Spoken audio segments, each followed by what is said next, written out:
Olá, um abração para você que está me assistindo. Vamos dar continuidade à análise dos grifos comentados dessa obra aqui de Marco Aurélio, Meditações, né? O imperador Marco Aurélio, um dos líderes aí, um dos pilares de sustentação da escola estoica, né? A gente teve Zenão, a gente teve Sêneca, né? O Epíteto e o Marco Aurélio. Marco Aurélio são esses quatro aí pilares de sustentação da escola estoica, né? De filosofia, e vamos dar continuidade a essa obra que é aí um clássico, né, da filosofia, da sabedoria antiga. E aí ele vai começar aqui: os bens materiais não podem, em hipótese alguma, tocar a alma, nem têm acesso a ela ou a subjugam ou movem.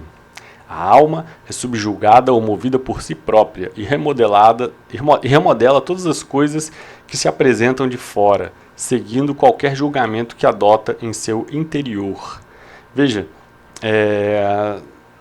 infelizmente, o que eu vejo na sociedade hoje é uma ignorância em relação a exatamente esse trecho aqui dessa obra, né? Não deveria, o que as pessoas deveriam ter uma essência que não se modifica, ou pelo menos não se corrompe de tal forma, seja tão corrompida quanto é hoje na relação homem-objeto. Costumo falar sobre essa relação homem-objeto, o avanço civilizatório. A partir do momento que o homem adquiriu o poder sobre as coisas, o poder manipulatório sobre as coisas, infelizmente o que se verificou ao longo do avançar da roda da história foi essa propensão do homem, esse vício pelo controle, né? Esse vício por controlar. E, curiosamente, ele foi se objetificando justamente à medida em que ele foi se tornando escravo desse controle, né? E eu diria que o cume dessa necessidade de controle pode ser identificado a partir do momento que o homem quis controlar o próprio homem, né? Então, já diria assim, é uma característica dos modernos, né? Essa necessidade de controlar não mais apenas os objetos, mas controlar o próprio homem. Pode ser expresso aí, você vê isso em filosofias como, por exemplo, o positivismo, né? A necessidade de controle está plena ali. Ou a filosofia de Hegel, que já vê o senhor e o escravo, né? Uma relação de poder entre homens, né? Você vê isso no Foucault, tudo é relação de poder, né? Então, assim, infelizmente, a sociedade contemporânea e a sociedade moderna, né, inaugurou essa corrosão da alma, né? E aqui o Marco Aurélio bem falou, né, que os bens materiais não podem, né, ou pelo menos não deveriam, em hipótese alguma, tocar a alma, não tem acesso a ela ou subjugá-la, né? Isso não deveria acontecer, em hipótese alguma. Aqui mais na frente ele continua, né? O que é uma alma habilidosa e inteligente? É aquela que conhece o começo, o fim e a missão impregnada em todos os seres e que, por meio de determinados ciclos, governa eternamente o universo. E veja, aqui há algumas deixas para o entendimento de eternidade, né? Então, só pela própria palavra governa eternamente o universo, como por meio de ciclos, né? Entende-se a vida como um ciclo atrás de outro ciclo, né? Sem fim, né? A alma habilidosa e inteligente, ela não se incomoda, não fica inquieta, né? Com o aspecto, com a aparência de caos e de finitude. Ela, ao contrário, ela tem uma temperança porque percebe-se, né, como uma energia eterna. Algumas coisas apressam sua existência, outras apressam seu fim. De fato, aqui vale a análise que eu costumo falar, né, da relação consciência e instinto, né? Se você radicaliza para qualquer desses lados, se você faz a consciência matar o instinto, ou o instinto se desprender e se libertar da consciência, ambas são, em algum ponto, apressar o fim, né? O equilíbrio entre os dois, fazer a consciência guiar os instintos, mas sabendo preservá-los, esse seria o ponto em que você não apressa o seu fim, né? É como se um homem se apaixonasse por um pardal em meio ao voo passageiro de vários deles, quando ele já tivesse desaparecido de seu campo de visão. O comportamento dos seres humanos é estranho. Eles não são simpáticos em relação às pessoas com quem convivem, entretanto valorizam muito a glorificação posterior daqueles que nunca viram ou verão. Da mesma forma, sofremos por não podermos ouvir os louvores de nossos antepassados. Né? Então, realmente, de fato, é interessante isso. Né? Os seres humanos pouco valorizam as pessoas com quem convivem, a geração presente, né, muitas das vezes, e sofrem por não poder ouvir os louvores do passado, ao mesmo tempo que se preocupam demasiadamente com o pensamento que irá deixar para o futuro. Né? Claro que aqui ainda mais prevalece, né, ainda mais dentro de uma visão filosófica, né, o pensamento dos filósofos. De fato, os filósofos são pessoas muito preocupadas com o que gerações futuras irão pensar do seu próprio trabalho. Né? E isso realmente é estranho. Né? Vale o pensamento, a reflexão sobre isso. Não seria cruel impedir que os homens sigam em direção ao que parece ser uma vantagem para eles? Ainda assim, de certa forma, tu lhes nega tal liberdade quando te enraivece diante de seus erros. Os homens são certamente atraídos pelo que parece ser uma vantagem para eles. Tu dirás que sim, mas que não são vantagens. Então, instrui tais homens e mostra-lhes isso sem rancor. Sim, concordo com o Marco Aurélio. Eu costumo criticar muito muitas pessoas que defendem uma visão mais mercadológica de sociedade. Né? Eu costumo criticar os tais incentivos. Né? Eu falo que se você for guiado apenas por incentivos, se você não tiver limitações de ordem da consciência, limitações de ordem ética, limitações de ordem moral, né? O que vai acontecer? Você vai se comportar como o ser irracional guiado pela ração. Né? Você vai botando a ração do porquinho, fazendo um caminho até o celeiro, e o porquinho vai comendo até terminar preso no celeiro. Porque existem pessoas que são manipuladoras e sabem que você segue os incentivos. Então é fácil te manipular, pois você passa a ser muito previsível. Né? Muito previsível. Seu comportamento, se é guiado apenas por incentivos mercadológicos, você passa a ter um comportamento muito previsível e manipulável. Né? E sim, eu por outras vezes já me enraiveci, exatamente como o Marco Aurélio aqui colocou, né? Se enraiveceu de perceber que os homens vão apenas na direção do que lhes parece vantajoso, de maneira imediata, eu acrescentaria aqui. Né? Porque, sim, o problema todo é esse, é o imediatismo. Se você entende que existe um incentivo maior, já que você quer ser tão racionalista, existe um incentivo maior que não é um incentivo imediato, analisado de forma individualista, mas que existe um incentivo de todo, né? Talvez seja demandar demais do homem comum raciocinar dessa forma. Talvez seja, mas é o trabalho que todo filósofo tem, tentar espalhar esse tipo de conhecimento. Aliás, deveria ser o trabalho de todo educador, né? Tentar buscar fazer com que as pessoas, não que elas pensem mais nas outras, não, mas que elas pensem mais nelas mesmas, inseridas numa lógica de todo. Né? Pensa assim, se o que você faz, todo mundo fizer igual, vai dar certo? A sociedade?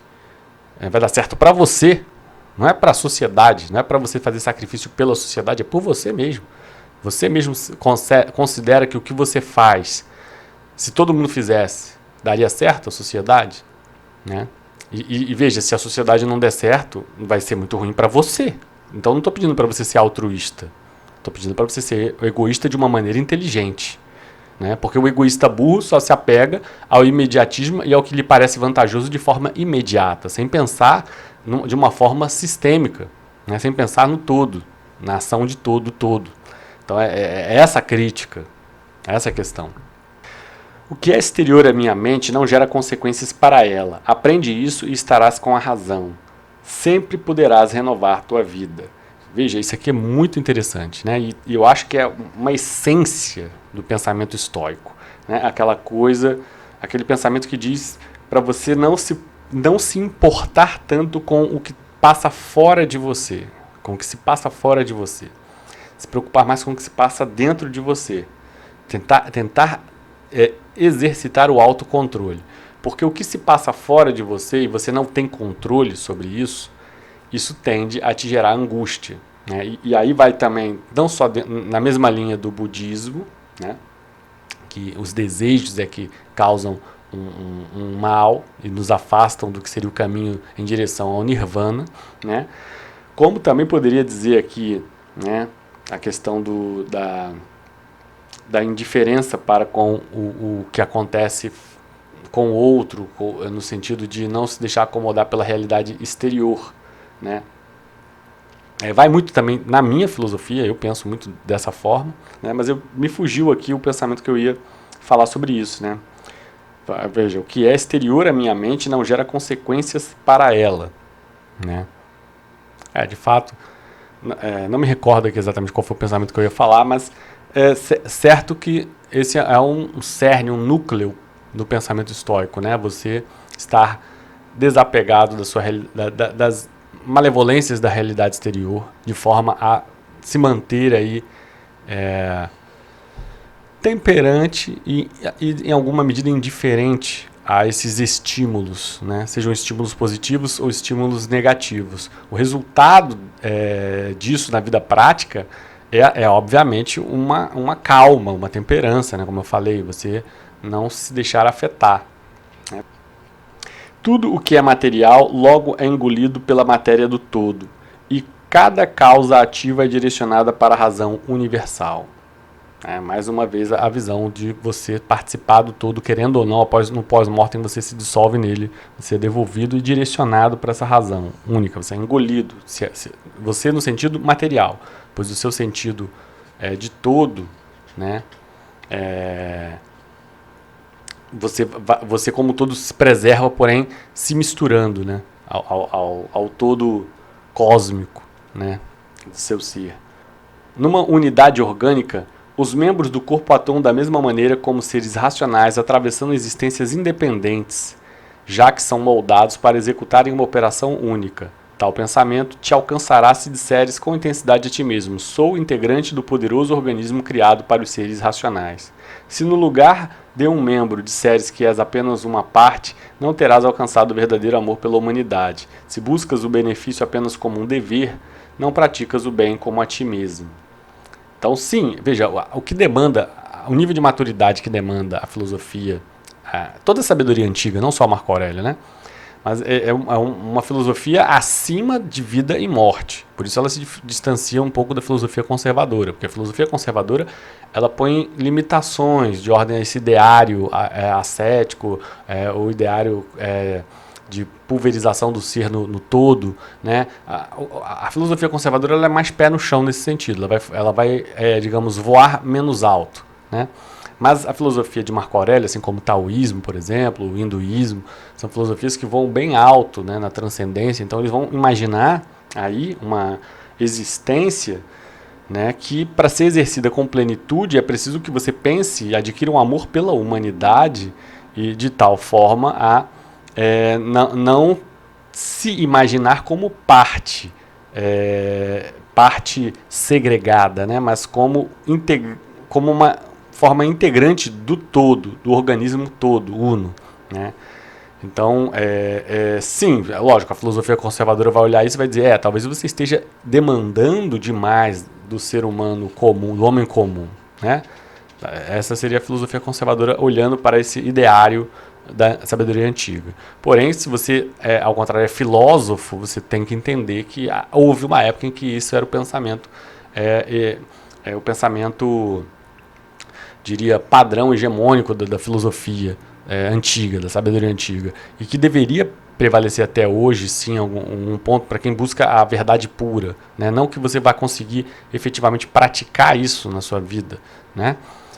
A gente sabe que existem limitações, os seres humanos nós somos limitados, temos limitações de toda a ordem, mas para quem busca compreender a metafísica, compreender o todo, né, o que é bem difícil de se conseguir chegar perto dessa compreensão, né, naturalmente, para essa pessoa, esse tipo de filosofia ela abre horizontes, ela sai do campo da mesquinhez da discussão mesquinha de relações de poder ou relações financeiras e vai buscar um entendimento de transcendência de todo, né? Vale muito para pessoas com mais idade ou pessoas mais próximas da morte, em que precisam aí ter um pensamento efetivamente, né, um pensamento adiante. Não pode só se focar no pequeno, né, no que está ali acontecendo na circunstância mais imediata, né? A circunstância mais imediata seriam as relações de poder, as relações de propriedade, as relações, enfim, né? Já aqui não, ele vai estar pensando enquanto humanidade, enquanto transcendência, enquanto organismo vivo do cosmos. É um pensamento muito além, né? Aqui o Marco Aurélio elogia o Platão, né? Veja, há uma visão distanciada por parte dos filósofos, mas veja, um distanciamento até então até positivo, né? Nessa época da sabedoria antiga, um distanciamento da humanidade por parte dos filósofos. Eu digo positivo por quê? Porque não se fazia isso com o propósito de se entender e compreender os aspectos metafísicos, né? Esse distanciamento depois foi usado para tentar moldar a conduta humana do homem comum. Os filósofos mudaram esse comportamento. Eles continuaram acima do padrão da humanidade, porém querendo moldar a humanidade. Aí a coisa fica bem mais complicada, porque você estabelece sim uma relação de poder entre classe intelectual e sociedade, o que é péssimo, né? Agora, antes dos modernos, né, na sabedoria antiga não era assim. Esse distanciamento para a humanidade tinha um propósito único e exclusivo de analisá-la com isenção, né? Aqui vem o Marco Aurélio falando a respeito de Platão. Boa reflexão de Platão, quando fazemos discursos sobre os seres humanos. Devemos olhar para baixo como se estivéssemos em um local mais alto. Veja, tomar cuidado com esse entendimento, ainda mais numa era de ressentimento como a gente vive, né? Pessoal, quem eles acham que são? Veja, eles faziam isso, se colocavam no lugar mais alto, sim, porque eles estavam efetivamente no lugar mais alto. E eu não me refiro apenas, no caso do Marco Aurélio, a uma questão de classe econômica, classe social. Eu me refiro, sobretudo, com relação ao seu poder de autoconsciência, de consciência da realidade. Ele tinha mais poder de autoconsciência, assim como Platão também tinha mais consciência do que o homem comum, médio, na Grécia Antiga. E a partir do momento em que eles não tinham nenhuma pretensão de criar qualquer tipo de política coercitiva sobre a sociedade, de moldar de forma coercitiva a sociedade, se eles não tinham nenhuma pretensão com relação a isso, apenas tão somente descobrir o que é, buscar algum conceito metafísico, né, esse comportamento de estar muito acima, né, muito alto, olhando de baixo para a humanidade, é um comportamento, eu diria, necessário. Agora, não é o que acontece na filosofia moderna, né? A filosofia moderna, eles vão estar olhando para baixo para a humanidade, não para compreender a humanidade, não para tentar entender o homem, a condição humana, mas para tentar modificá-la, tentar exercer controle sobre ela, exatamente como foi feito em todo o processo civilizatório na relação homem-objeto, tentar exercer controle sobre, né? Então não era mais tentar compreender a realidade, não, tentar mudar a realidade. Essa pequena mudança que fez toda a diferença entre grandes pensadores da antiguidade para os nossos manipuladores, filósofos da sociedade contemporânea, né? São manipuladores. Muito boa parte deles acabaram criando pensamentos que se prestaram a algum tipo de manipulação, né? Bom, gente, é isso. Vou ficando por aqui. Espero aí que esse vídeo tenha sido útil de alguma forma. Um abração. Até a próxima.